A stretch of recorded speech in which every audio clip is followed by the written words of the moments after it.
आज मैं पढ़ाऊँगी class 9th का केमिस्ट्री का chapter number 1 matters in our surroundings.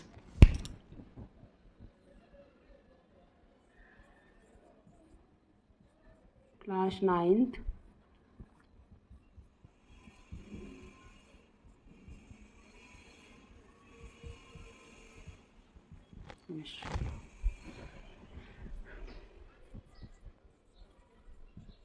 Matters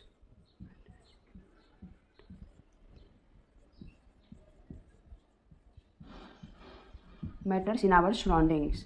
अब मैटर्स क्या होते हैं?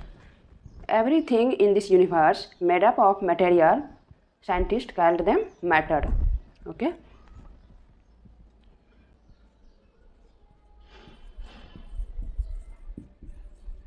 What is matter? मैटर क्या है?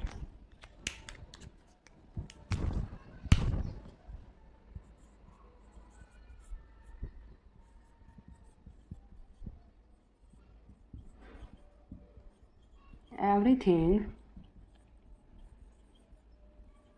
in this universe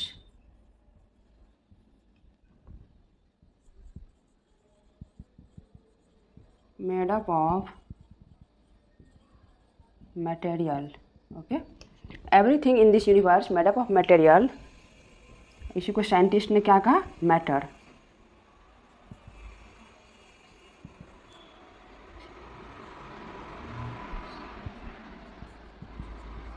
Scientists called them matter. Okay, scientist ने क्या बोले? मैटर बोले। उनको एस हटा दें यहाँ से, कोई दिक्कत नहीं है। Scientist called them matter. Everything in this universe made up of material, scientist called them matter. Scientist क्या बोले? उसको मैटर बोले। Okay,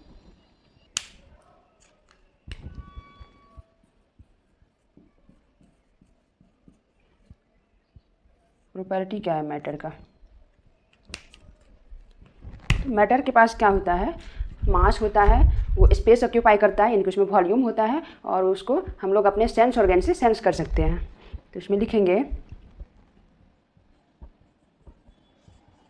matter have mass,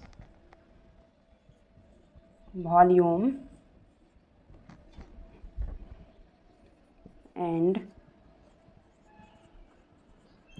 perceived by our sense organs। Matter का क्या प्रॉपर्टी है? मैटर के पास मास होना चाहिए, वॉल्यूम होना चाहिए, यानी कि वो स्पेस ऑक्यूपाई करे, और उसको परसीव किया जा सके सेंस ऑर्गन से, सेंस किया जा सके। ओके,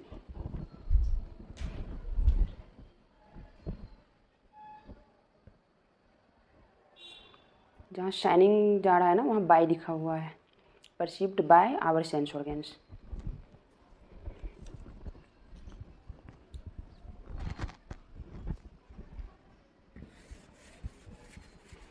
ऊपर मिटा के मैं लिख,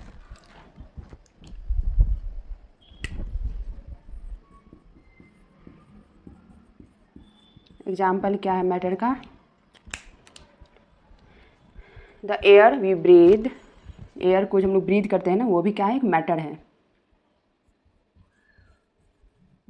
the air we breathe, the food we eat, chair, pen, fan, sky,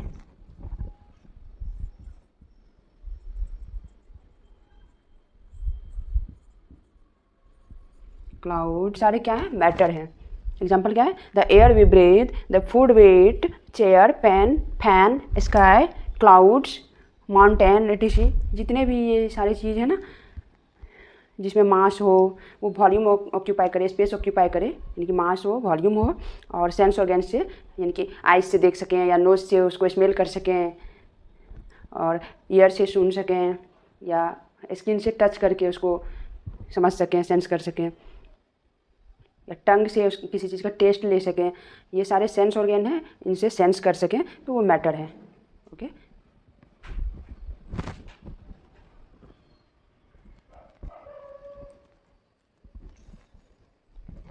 इसमें और भी लिख सकते हैं, एनिमल्स, प्लांट्स, जो भी चीज़ है जिसको हम सेंस कर सकते हैं, उसमें वो स्पेस ऑक्यूपाई करे, मास हो, वो सारे मैटर हैं। तो प्लांट्स भी लिख सकते हैं, प्लांट्स, एनिमल्स, etc। ओके, दुनिया का हर वो चीज़ जिसमें मास हो, वो स्पेस ऑक्यूपाई करे, यानी कि वॉल्यूम हो,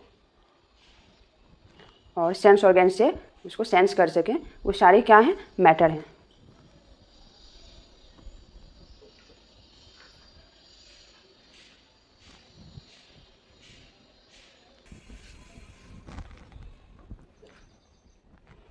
अब हम लोग क्लासिफिकेशन पढ़ेंगे।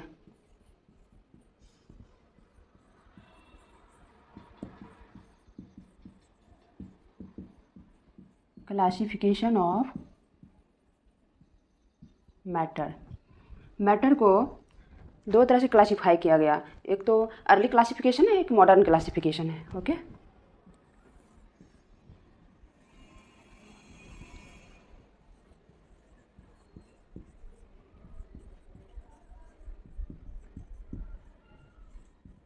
अर्ली क्लासिफिकेशन, दूसरा क्या है, मॉडर्न क्लासिफिकेशन।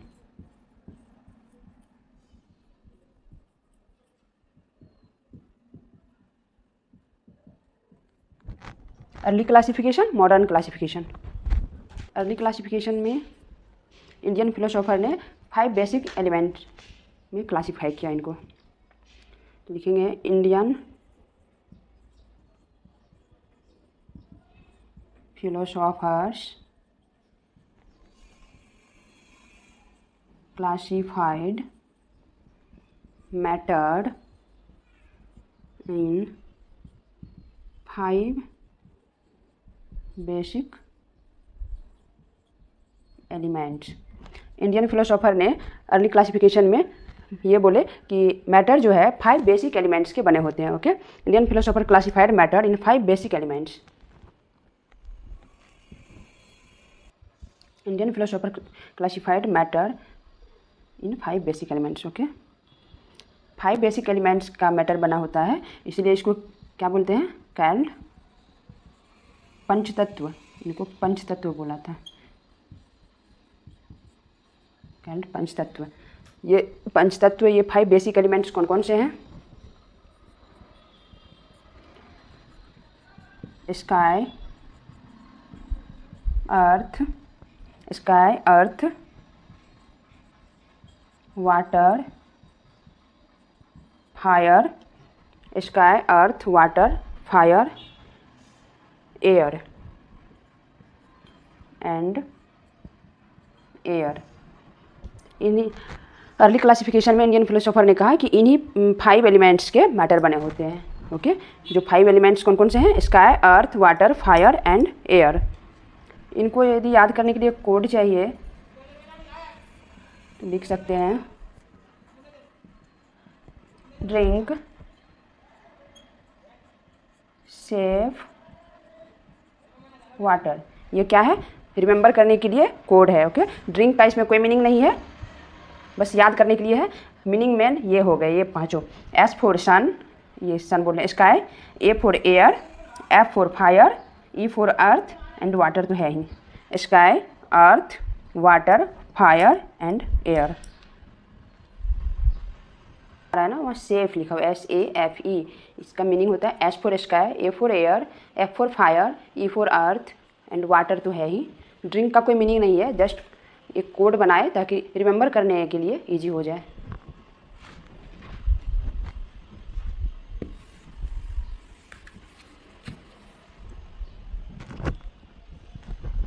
नेक्स्ट है मॉडर्न क्लासिफिकेशन। मॉडर्न क्लासिफिकेशन में 2 बेसिस पे क्लासीफाई किया गया, एक तो physical nature of matter, matter के फिजिकल नेचर के अकॉर्डिंग क्लासीफाई किया गया, और दूसरा केमिकल नेचर के अकॉर्डिंग क्लासीफाई किया गया। ओके, बट इस चैप्टर में हम लोग डिस्कस करेंगे physical nature of matter. Okay, modern classification में क्लासीफाई किया गया 2 बेसिस पे। ओके,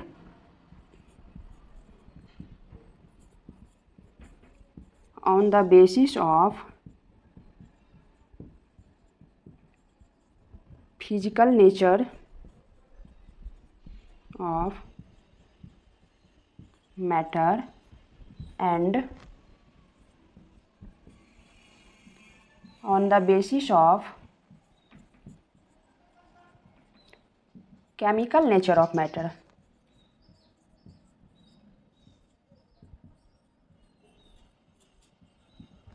ओके इन दो बेसिस पे मॉडर्न क्लासिफिकेशन के अकॉर्डिंग क्लासीफाई किया गया मैटर को. But in this chapter we will discuss about physical nature of matter. Okay इसको तो नेक्स्ट चैप्टर में पढ़ेंगे. इस चैप्टर में फिजिकल नेचर के बारे में पढ़ेंगे. ओके एनसीईआरटी में एक पॉइंट दिया हुआ है मैटर के बारे में कि मैटर क्या होता है, टेनी पार्टिकल्स से बना होता है. Matter is made up of tiny particles. Matter is made up of tiny particles. Matter छोटे छोटे पार्टिकल से मिलकर बना होता है. ओके बट जो सॉलिड है उसमें हम लोग को दिखता नहीं है पार्टिकल्स, छोटे छोटे पार्टिकल्स नहीं दिखता है. वो देखने में लगता है कि वो एक ही है, पूरा एक ही है. जैसे वुड का बेड देख लीजिए, कुछ भी देख लीजिए, उसमें ये नहीं पता चलेगा कि अलग अलग पार्टिकल से मिलकर बना होता है क्योंकि वो सॉलिड है. उसमें स्पेस पार्टिकल्स के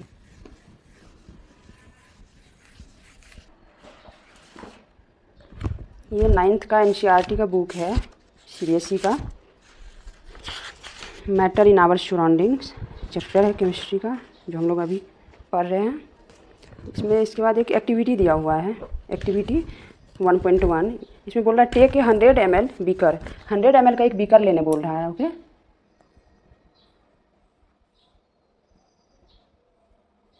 एक बीकर लेंगे, ये 100 ml का बीकर है. ओके इसमें बोल रहा है हाफ वाटर भरने, यानी कि 50 ml वाटर भरने बोल रहा है. वाटर फिल कर दिए. ये वाटर कितना है, 50 ml है. उसके बाद इसमें बोल रहा है सम अमाउंट ऑफ सॉल्ट या शुगर ऐड करना है. Add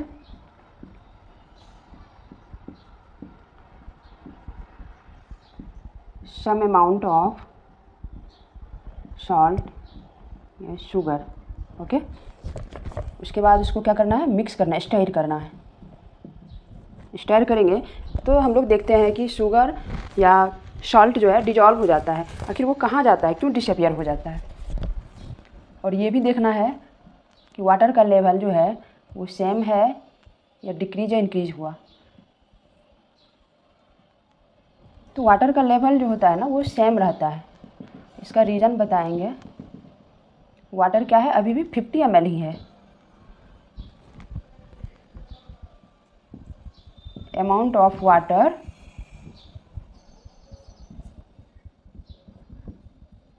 not increase.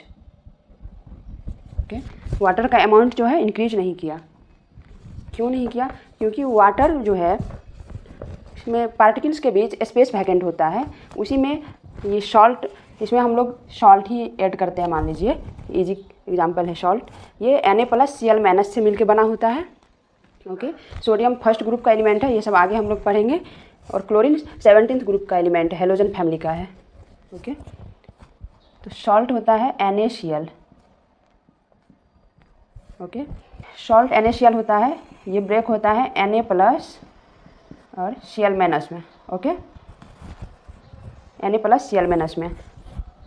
आगे इसका कन्फिग्रेशन पढ़ेंगे, इलेक्ट्रॉनिक कन्फिग्रेशन. इसका होता है एटॉमिक नंबर होता है 11. सोडियम का एटॉमिक नंबर कितना होता है, 11 होता है. तो इसका कन्फिग्रेशन होता है 1s2 2s2 2p6 3s1. Okay तो इसको जो है ऑक्टेट कंप्लीट करने के लिए क्या करना पड़ेगा, यहाँ से ये इजीली इलेक्ट्रॉन लूज करके ये अपना आउटरमोस्ट ऑर्बिट में 8 इलेक्ट्रॉन रखता है ताकि ऑक्टेट इसका कंप्लीट हो. ऑक्टेट होता है जो बाहरी ऑर्बिट जो है ना, आउटरमोस्ट ऑर्बिट, उसमें कितना इलेक्ट्रॉन है. ओके तो ये 6 + 2 मिला के ये 8 इलेक्ट्रॉन रखने के लिए, स्टेबल होने के लिए ये 8 इलेक्ट्रॉन रखता है. और ये लूजली बॉन्डेड होता है. ओके क्योंकि S में 1 इलेक्ट्रॉन है और थर्ड ऑर्बिट है। थर्ड ऑर्बिट में कितने इलेक्ट्रॉन रह सकते हैं? थर्ड ऑर्बिट में होते हैं एस पी डी। ओके, तो एस में 2, पी में 6, 6 2 8 हो गया, एंड डी में 10 होता है, तो 18 इलेक्ट्रॉन रह सकता है इसमें, बट 1 ही है। पी में 6 होता है, तो ये 6 पूरा ये फुल फील्ड है ऑर्बिट, ऑर्बिटल फुल फील्ड है। ये इसका भी एस में 2 इलेक्ट्रॉन होता है, तो ये भी फुल फील्ड है, ये भी फुल फील्ड है, बस ये हाफ फील्ड है। तो ये क्या करेगा, यहाँ से एक इलेक्ट्रॉन लूज करके अपना ऑक्टेट कंप्लीट कर लेगा ताकि ये स्टेबल हो सके। ओके, तो ये क्या करेगा, 1 इलेक्ट्रॉन लूज कर देगा, इसलिए इधर माइनस लगा है, क्योंकि 1 इलेक्ट्रॉन लूज कर देगा और ये अपना ये कन्फिग्रेशन बना लेगा 1s2 2s2 2p6। Okay, inert gas का कन्फिग्रेशन बना के, ये नियॉन होता है inert gas, helium, neon, argon, krypton, xenon, radon, ये सारे इनर्ट गैस होते हैं जो जल्दी रिएक्ट नहीं करते हैं, और ये स्टेबल होते हैं क्योंकि ये फुल फील्ड होते हैं ऑर्बिटल, इसके आउटरमोस्ट ऑर्बिटल। तो 1s2 2s2 2p6, तो ये भी क्या हो गए, फुल फील्ड हो गए। आउटरमोस्ट ऑर्बिट हुआ ये सेकंड ऑर्बिट में 8 इलेक्ट्रॉन हो गए। ओके, इसलिए ये 1 इलेक्ट्रॉन लूज करता है, जिसके कारण इसमें प्लस आता है, क्योंकि ये रिच पर्सन था, ज़्यादा इलेक्ट्रॉन था, तो ये किसी को दे दिया, तो रिच पर्सन मतलब पॉजिटिव। और ये जो है इसका कन्फिग्रेशन होता है, इसका एटॉमिक नंबर होता है 17 होता है। इसका कन्फिग्रेशन होता है 1s2 2s2 2p6 3s2 3p5। Okay,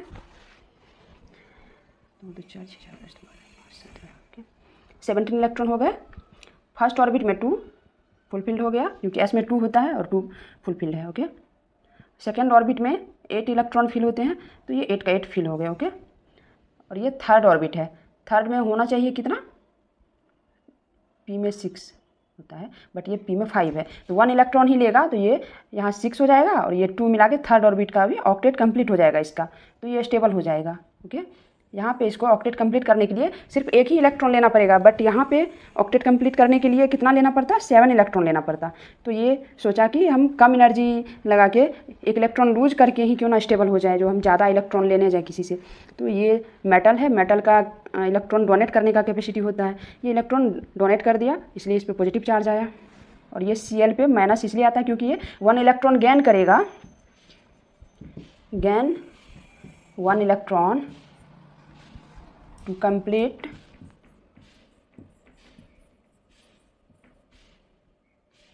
its octet. Octet complete करने के लिए इसको एक ही इलेक्ट्रॉन लेना पड़ेगा, तो ये इजीली एक इलेक्ट्रॉन लेके ये गेन करके क्या करता है, अपना ऑक्टेट कंप्लीट कर लेता है। ये क्या करता है, अपना एक इलेक्ट्रॉन लूज करना चाहता है, और इसको इलेक्ट्रॉन एक लेने का जरूरी है ऑक्टेट कंप्लीट करने के लिए, और इसको लूज करने का जरूरी है ऑक्टेट कंप्लीट करने के लिए। ओके, अब ये स्टेबल हो जाएगा जब एक इलेक्ट्रॉन लूज कर देगा ये आउटरमोस्ट ऑर्बिट से, तो ये क्या करेगा, ये वैलेंस इलेक्ट्रॉन कहलाता है। जो इलेक्ट्रॉन ये लूज करके स्टेबल हो सकता है वो इसका वैलेंस इलेक्ट्रॉन कहलाता है।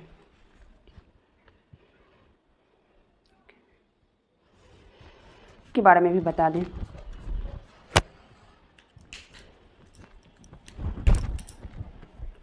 ये वाटर होता है। ऑक्सीजन के पास कितने वैलेंस इलेक्ट्रॉन होते हैं, 6 वैलेंस इलेक्ट्रॉन होते हैं। ओके, 6 वैलेंस इलेक्ट्रॉन में ये H2O यानी कि 2 हाइड्रोजन से जुड़ेगा, 2 हाइड्रोजन से बॉन्ड बनाया, तो एक इलेक्ट्रॉन इस हाइड्रोजन से बॉन्ड बनाने में यूज हो गया और एक इलेक्ट्रॉन इस हाइड्रोजन से बॉन्ड बनाने में यूज हो गया। तो 6 वैलेंस इलेक्ट्रॉन थे और एक इससे बॉन्ड बनाया, एक इससे, तो 2 यूज हो गए, तो कितने बच गए, 4 इलेक्ट्रॉन बच गए।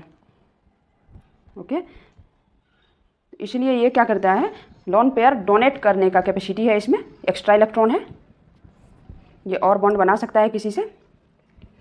और दूसरा ये भी होता है कि इसका जो इलेक्ट्रोनेगेटिविटी होता है ना, वो ज़्यादा होता है, इलेक्ट्रॉन खींचने का, पुल करने का कैपेसिटी ज़्यादा होता है, हाइड्रोजन का कम होता है। ये सारे केमिकल बॉन्डिंग में पढ़ेंगे। इसका 2.1 होता है इलेक्ट्रोनेगेटिविटी, और इसका ऑक्सीजन का 3 होता है, 3.0 भी लिख सकते हैं, 3 भी लिख सकते हैं। तो ऑक्सीजन का ज़्यादा पावर है इलेक्ट्रॉन खींचने का, पुल करने का, तो ये इलेक्ट्रॉन खींच लेगा। तो हाइड्रोजन पे आ जाता है डेल्टा प्लस, पार्शियली खींचता है, पूरा नहीं खींचता है, इसलिए डेल्टा प्लस लिखेंगे। और इस पर भी डेल्टा प्लस, और इस पर डेल्टा माइनस। ओके, तो ये निगेटिव वाले से ये पॉजिटिव वाले जाके बॉन्ड बना लेते हैं, ऐड हो जाते हैं, और ये निगेटिव इस पॉजिटिव से हाइड्रोजन से बॉन्ड बना लेते हैं, यानी कि HCl बन जाएगा, H+Cl- HCl बन जाएगा। तो इस तरह से वाटर में ये डिजॉल्व हो जाते हैं सॉल्ट, ओके, बॉन्ड बना के। इसीलिए जो है इसका वॉल्यूम जो है ज्यों का त्यों रह गया, 50 ml ही रह गया वाटर का वॉल्यूम। वॉल्यूम इसलिए इंक्रीज नहीं करता है क्योंकि उसमें जो वैकेंट स्पेस है ना, ये बॉन्ड बना के उसी में फिट हो जाते हैं, ये सॉल्ट एक्स्ट्रा स्पेस लेते नहीं है, इसलिए वाटर का लेवल सेम रहता है।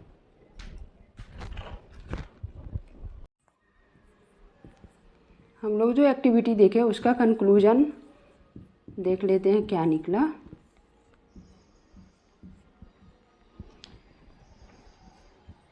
फर्स्ट कंक्लूजन देखे कि मैटर का जो पार्टिकल्स है उसके बीच स्पेस प्रेजेंट है जिसमें सॉल्ट जाके डिजॉल्व हो गया। जैसे वाटर के पार्टिकल्स के बीच स्पेस प्रेजेंट था, ये बॉन्ड बनाने का कैपेसिटी था, इसीलिए उसमें सॉल्ट जाके डिजॉल्व हो गया, सॉल्ट आयोनाइज होके बॉन्ड बना लिया और उसमें फिट हो गया, इसीलिए एक्स्ट्रा स्पेस नहीं लिया।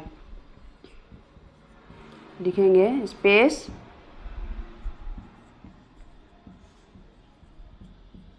प्रेजेंट बिटवीन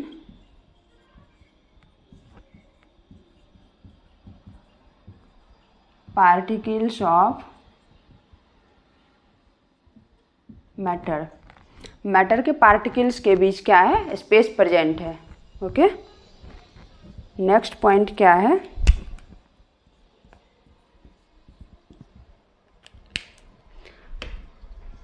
particles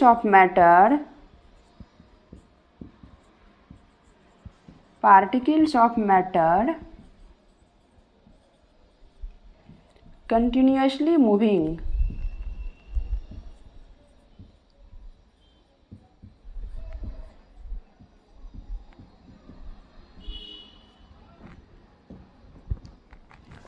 मैटर का पार्टिकल्स क्या करता है, कंटिन्यूसली मूव करते रहता है, ओके।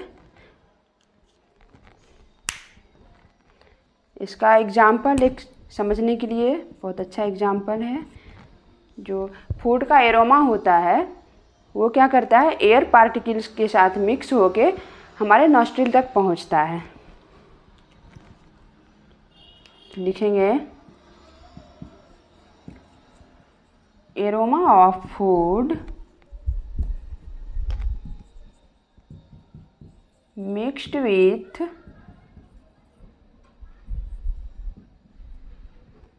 विथ एयर या पार्टिकल्स ऑफ एयर, पार्टिकल्स ही लिखते हैं,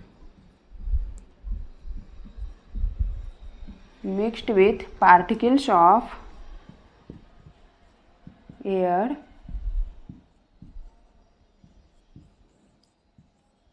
and reaches to our nostrils।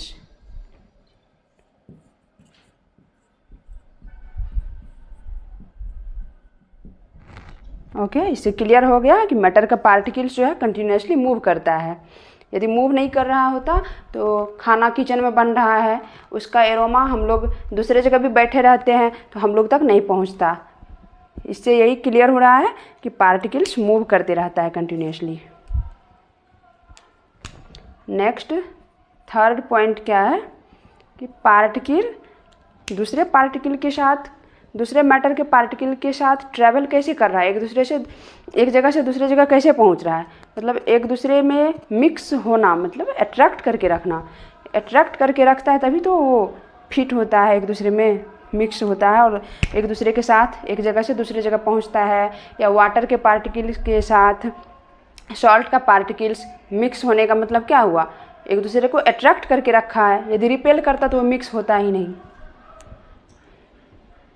तो इसमें लिखेंगे पार्टिकल्स ऑफ मैटर